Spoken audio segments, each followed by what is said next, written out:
It seems like we're at a critical point on Earth right now. There are a lot of bad things happening from an environmental standpoint. Ice sheets are melting.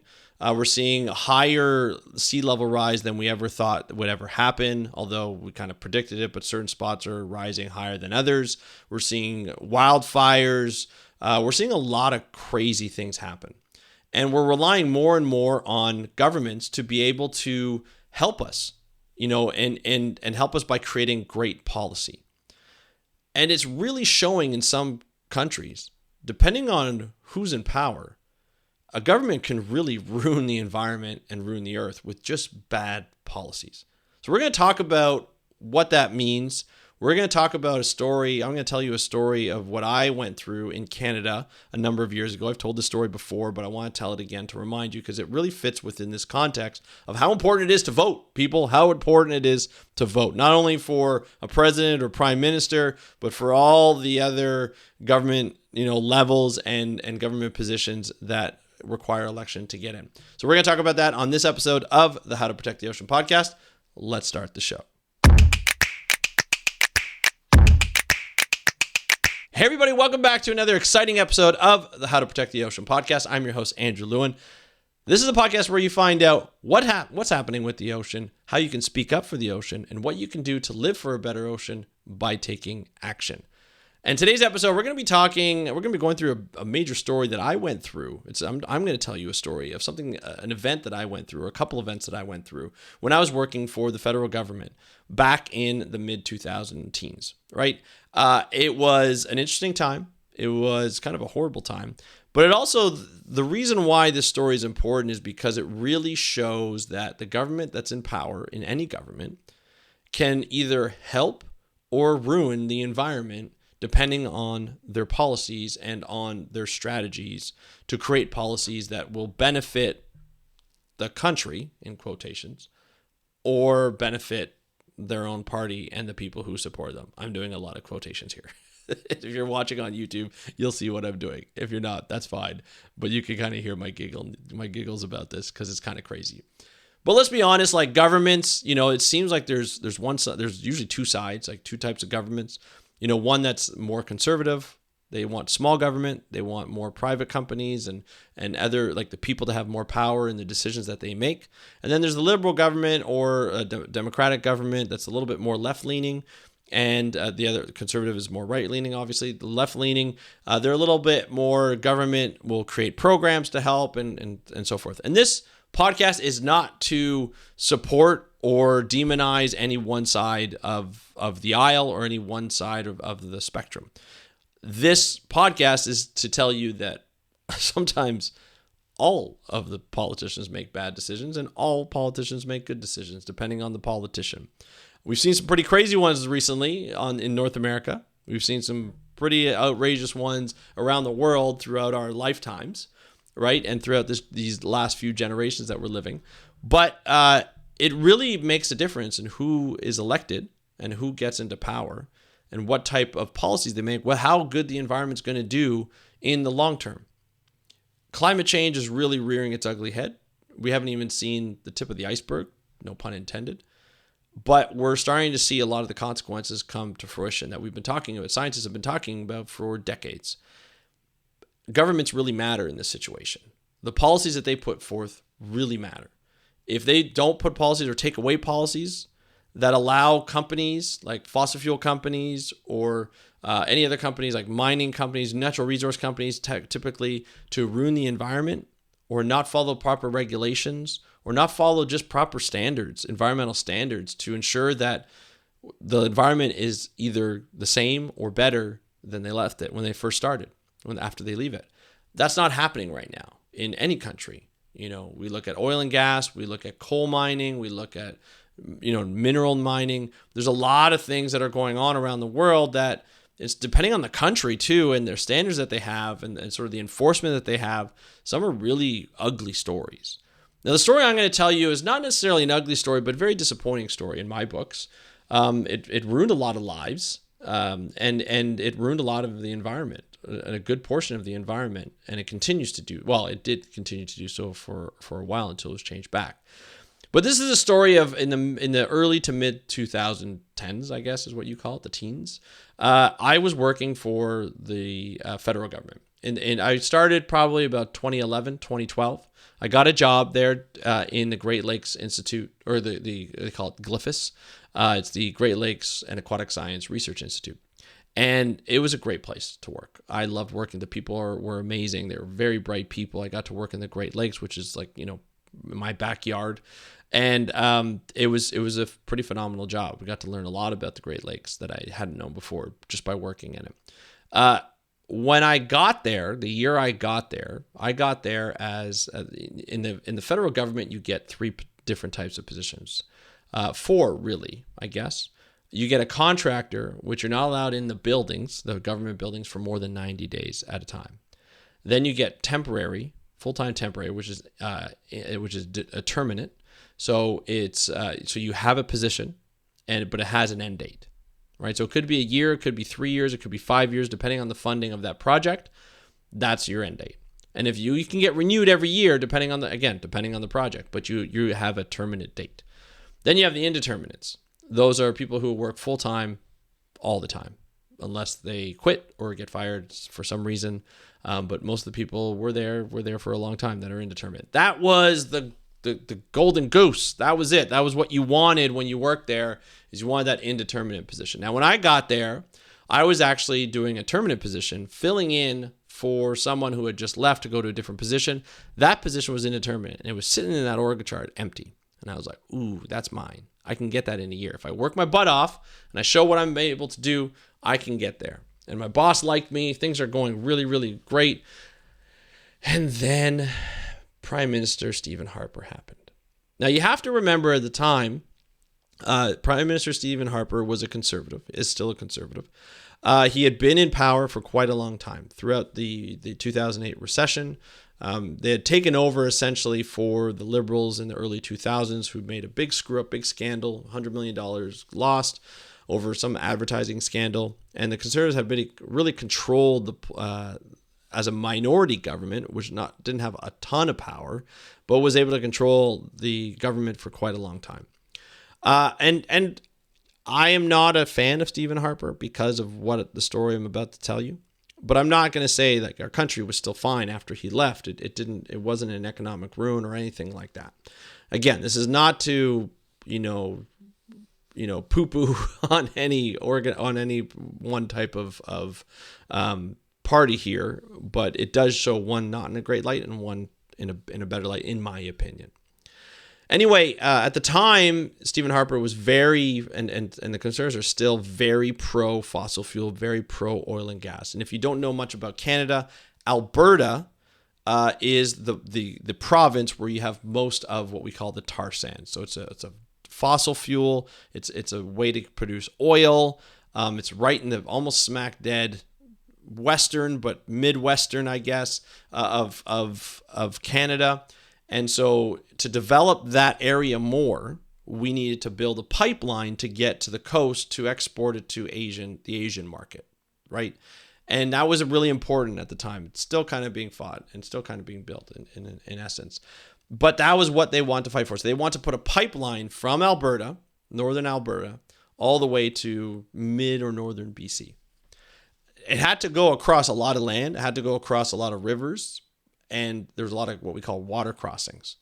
Now, at the time, the companies that were involved, like Enbridge and oil companies and gas companies that were involved, were heavily invested in this project. The Prime Minister's office, the government was heavily invested in this project. They wanted this project to go through. They wanted to build it as fast as they could. That's the key. They wanted to build it as fast as they could.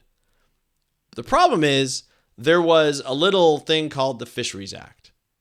And in the Fisheries Act, there is a section in the Fisheries Act that says you cannot disturb or alter fish habitat for your project. If you do, there are ways to go around it. There are ways to compensate that fish habitat, and you can either build something else or modify something else, or pay into another major project that is a result of fish habitat being changed. But they were very stringent in what you can do with that fish habitat. A lot of the times it was like, no, you cannot alter fish habitat. The other caveat about putting a pipeline across most of Western Canada was there were species at risk. We have a Species at Risk Act. That act is taken very seriously, and you have to prove that you are not going to disturb or alter the livelihoods of those species that were found in the water crossings and on the land of where this pipeline was going to go through.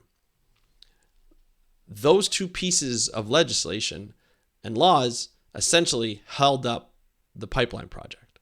God forbid. This is a pipeline project that had to be built very quickly.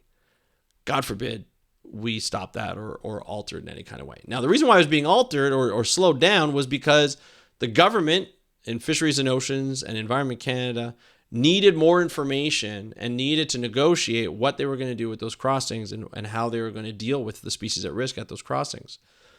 That's a big deal. Slows things down quite a bit. The companies that were building the pipeline were getting impatient.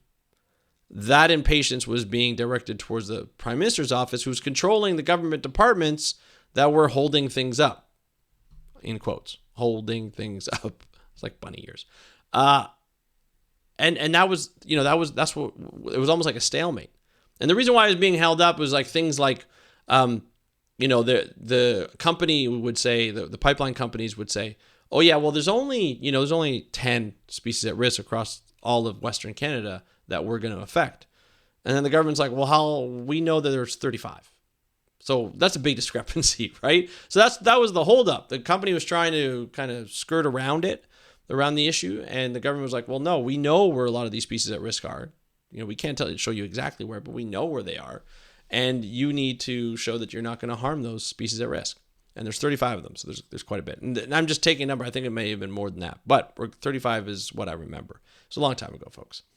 And so what the Prime Minister's office finally did is they got a majority government, meaning they had more control in the House of Commons to pass bills.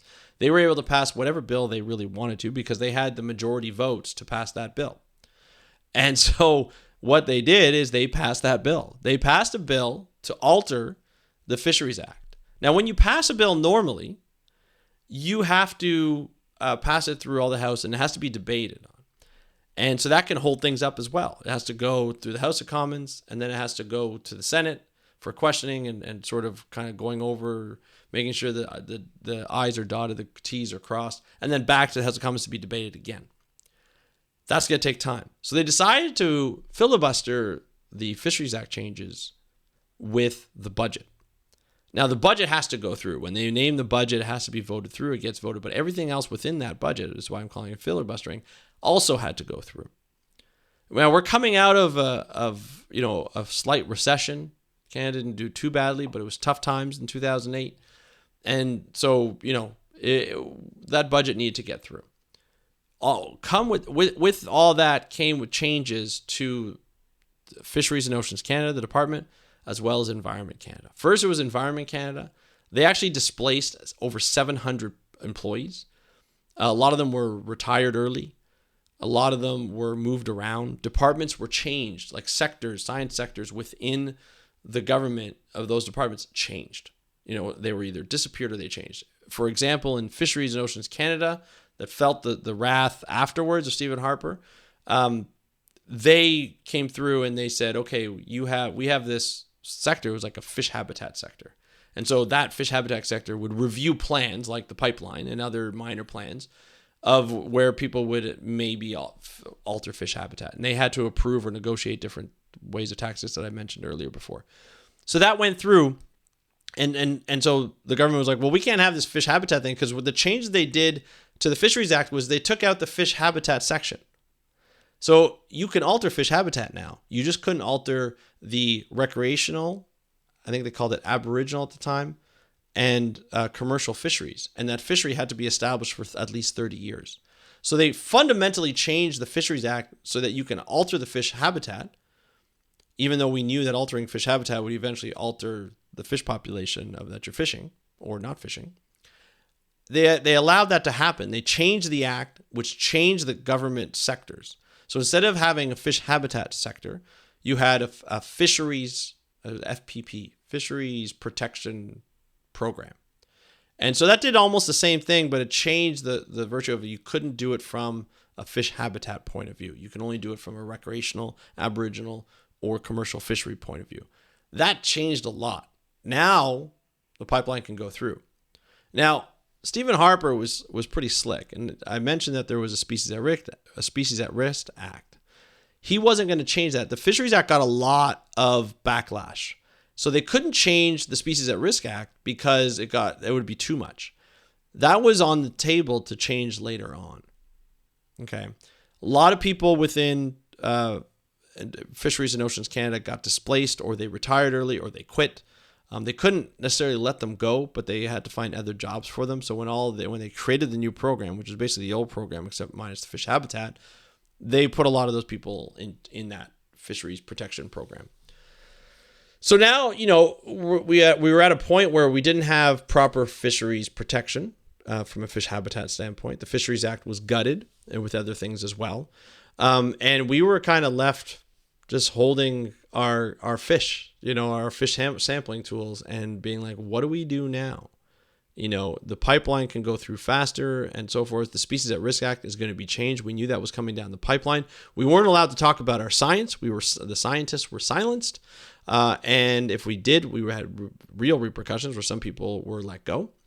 And that was a big problem. And it wasn't until the Liberals got into power, Justin Trudeau got into power, that things changed back to normal. But it took time. It took like 5 years to change the Fisheries Act, not only back to what it was, but a lot stronger. So the Liberal government went through a review panel, reviewed the changes that were made, put it out to public comment and expert comment.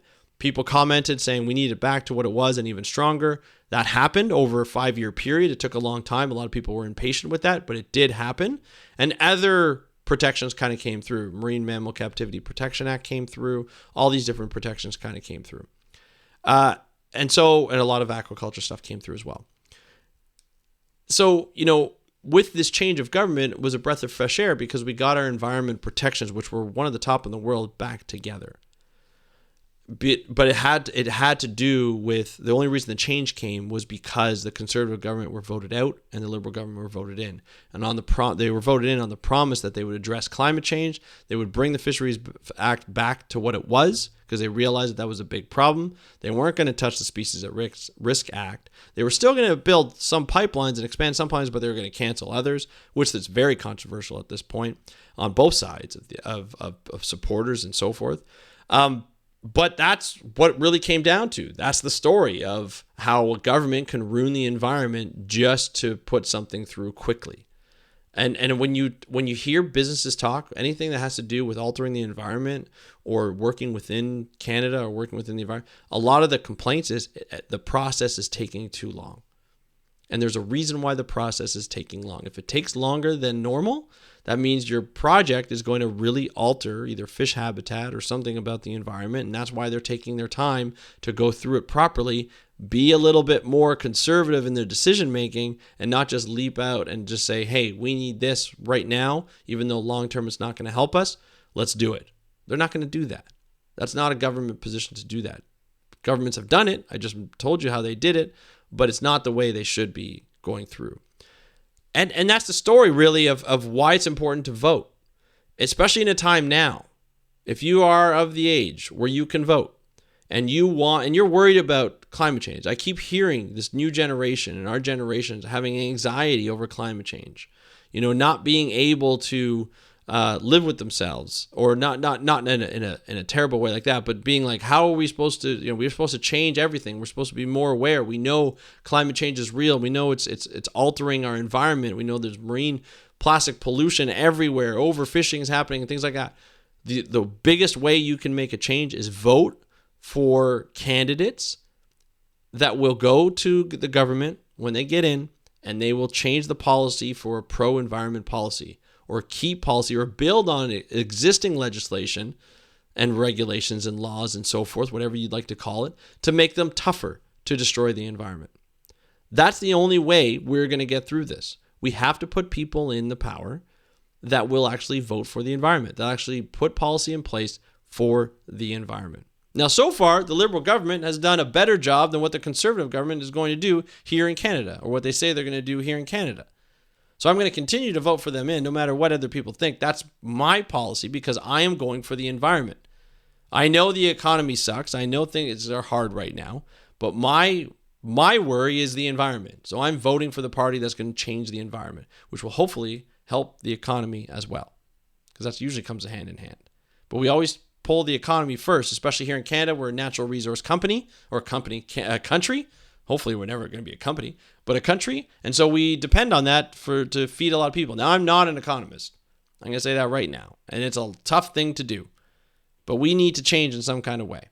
And so the candidates, whether they're on either side of the aisle, that are going to help the environment, that's what I'm going to vote for.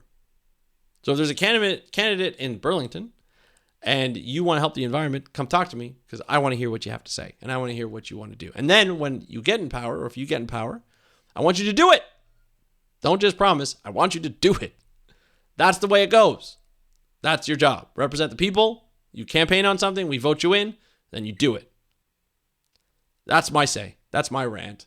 It was something that I really thought about recently to share this story again. I've shared it a number of times through my 8 to 9 years on this podcast, but I want to share it again because I think it's important that we don't forget this. It's important that if you haven't listened to those other episodes and you listen to this one today, you start to think of how important it is to vote for politicians that want to help the environment, want to help you, want to help this planet. That's what's important right now, because our planet's in trouble. Like, it's in big trouble. It's going to need a miracle. It's going to need a miracle fast to help, work through this, to help adapt to the changes already, and to be able to hopefully reduce this at one point. But we're not having that with the people that we put in power a lot of the times. They're the opposite. They think that saving the environment is like a tree hugger thing or a hippie thing. It's not. It's necessary. Doesn't matter who you are, where you come from.